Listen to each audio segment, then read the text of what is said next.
Once, during the time of the Passover festival, Jesus traveled to Jerusalem, where the great temple stood, a magnificent structure that was the heart of Jewish worship. As he entered the temple courts, he was struck by the scene before him. Merchants and money changers filled the area, their voices rising in a cacophony of trade. They sold animals for sacrifices and exchanged currency, taking advantage of the faithful who had come to worship. Jesus, filled with righteous anger, could not bear to see the sacred space turned into a marketplace.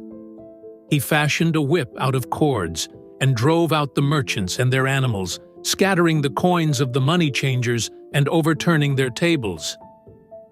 "Get these out of here! Stop turning my Father's house into a market!"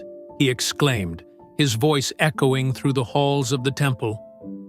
The disciples, witnessing this powerful act, remembered the words of Scripture. "Zeal for your house will consume me." They understood that Jesus was not just defending the temple. He was revealing the true purpose of worship and the sanctity of God's dwelling place. The religious leaders, astonished and angered by his actions, demanded to know by what authority he performed such a dramatic act. "What sign can you show us to prove your authority to do all this?" they challenged. Jesus replied, "Destroy this temple, and I will raise it again in 3 days." The leaders were baffled, for they had taken 46 years to build the temple, and they could not comprehend his words. But Jesus was speaking of a different temple, the temple of his body.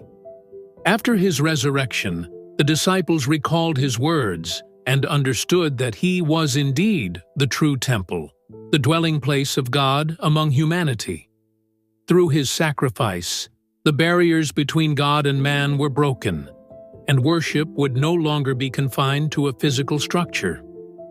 In the days that followed, as the news of his resurrection spread, the followers of Jesus began to gather, not in the temple, but in homes and open spaces, united by the Spirit of God that now dwelled within them. They realized that the true worshipers would worship the Father in spirit and truth, as